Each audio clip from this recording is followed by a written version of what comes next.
The first time I saw her, the stars had just begun to bleed red. Aboard the research vessel Horizon Wraith, orbiting a dead moon in the Juno quadrant, I thought I was hallucinating. Months of deep space silence and isolation could mess with anyone's mind. But no, it wasn't a hallucination. She was real. Her silver skin shimmered like starlight, and her large liquid black eyes studied me not with curiosity, but recognition. "Human," she said in perfect English, her voice like wind whistling through metal. "You're early." I was 27 then, the youngest xenolinguist in the Interplanetary Scientific Corps, sent to investigate remnants of a rumored ancient civilization beneath the frozen crust of Halus 9. The moon was supposed to be uninhabited. Her name was Avelise von Torel, though she told me humans could call her Ava. She was part of a race thought extinct, an ancient, almost mythical species known as the Trevani, beings of crystalline intelligence and fluid bodies. Ava was the last of her kind, a ghost of a civilization buried in time. Our initial contact was professional. Notes, scans, interviews, cultural exchanges. But that changed, as it always does in stories like these. With every conversation, Ava opened up more. She told me of her people's demise, their wars, their longing for unity, and their ultimate dissolution. She was alone in ways no human could truly understand. I stayed longer than scheduled. Weeks turned into months. Our bond deepened, beyond scientific interest, beyond friendship. I didn't know if it was love. Could you love a being who glowed in darkness, whose voice danced in frequencies, whose touch wasn't even tangible? Maybe it wasn't love in the human sense. But it was something. Eventually, command intervened. My mission ended. I had to leave. I didn't say goodbye. I was a coward. I thought that if I just disappeared, it would be easier for both of us. I was wrong. Middle. It's been 3 years since Halus 9.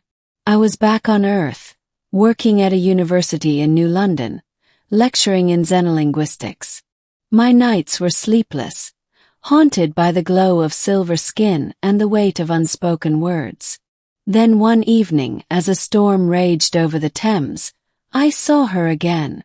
She stood across the street, completely out of place in the rain, wearing a coat far too thin for the weather. Her skin shimmered faintly like a star half dimmed. Our eyes met, and the world tilted. I didn't run. Couldn't. Guilt rooted me. "You left," she said, stepping into the flickering light of the street lamp. "Why did you leave me, human?" Her voice hadn't changed, but there was a tremor now, a kind of fragility I hadn't seen before. "I had orders. I didn't know how to say goodbye," I replied lamely. "I thought it was better." "You lied," she said. And she was right. We sat in silence at a coffee shop, surrounded by indifferent humans too busy with their screens to notice the alien among them. Her holographic disguise, a marvel of Trevani tech, rendered her as a pale woman with platinum hair and haunting eyes. She sipped nothing, stared at everything. "How did you find Earth?" finally asked. She hesitated. "I followed your signal. Your neural imprint is embedded in the data you left behind. Trevani tech can track what it touches. I found the trail, and I followed it across galaxies."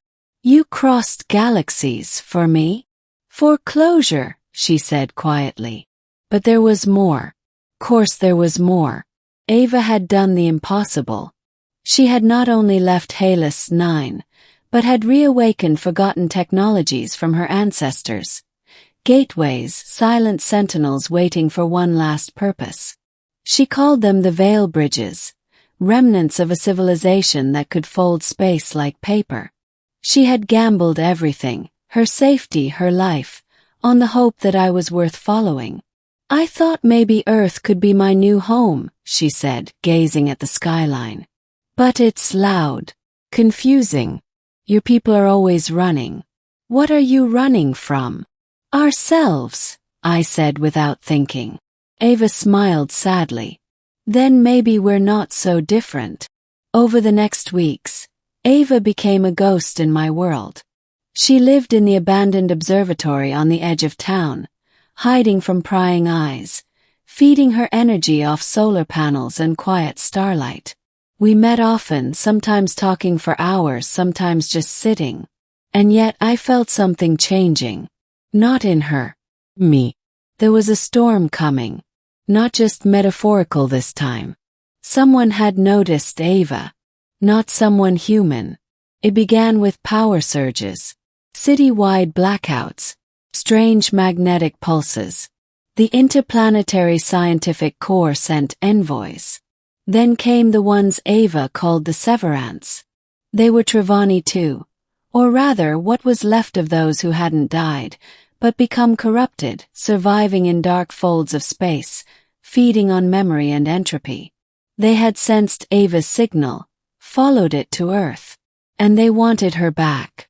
She was never meant to leave, said the Severant emissary.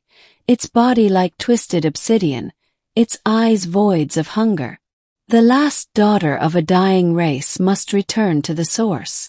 You can't take her, I said, shielding her with nothing but my useless human form. You don't understand, human. She is the bridge. Her body contains the last functioning seed of the veil. Through her we can open the final gate. To what? To home, it whispered. Or whatever remains. Ending. We ran. Across countries, across continents. Through the hushed silence of mountains.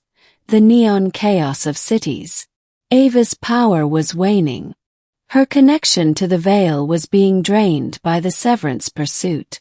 Every time she used it to shield us, to cloak our presence, it burned her a little more. And yet she never blamed me. One night, hiding in the ice caves of northern Canada, she finally told me the truth. When I said I came for closure, I lied, she whispered. I came because I hoped you might still feel what I feel. I hoped this world could be something more. I didn't know what to say. Words were insufficient. I had left her once. I couldn't do it again. I don't want to lose you, I said. You never had me, she replied gently. Not really. Not in the way you have each other. And yet her hand brushed mine, and for the first time I felt her. Not the shimmer, not the illusion, but the warmth of her essence sinking with mine. I choose Earth, she said. But they'll never stop. We'll stop them, I promised. But she shook her head. No, I will. The final confrontation happened in the crater where a meteor once fell, a place of ancient energy. The Severance arrived in a cascade of dark matter, writhing in alien geometries. Ava stood before them, not as a refugee, but as a sovereign. You forgot what we were, she told them. We were not meant to feed on decay. We were meant to light the dark. You would burn yourself to stop us. If that's the only way. She looked back at me one last time. There was something final in her gaze. And then she sang. A song older than stars, vibrating with impossible frequencies. The veil pulsed open behind her, a gate not to another place, but to the origin, the beginning of the Trevani, the place that no longer existed, yet always did. She pulled the Severance into it. And then she was gone. The portal closed. The sky fell silent. I don't know what happened to her. Some nights, I dream of silver light and whispers in the wind. Some say they've seen a shimmer on the edge of reality, a ripple in time. The Interplanetary Corps classified the event, scrubbed all records, made me sign papers thicker than a neutron star.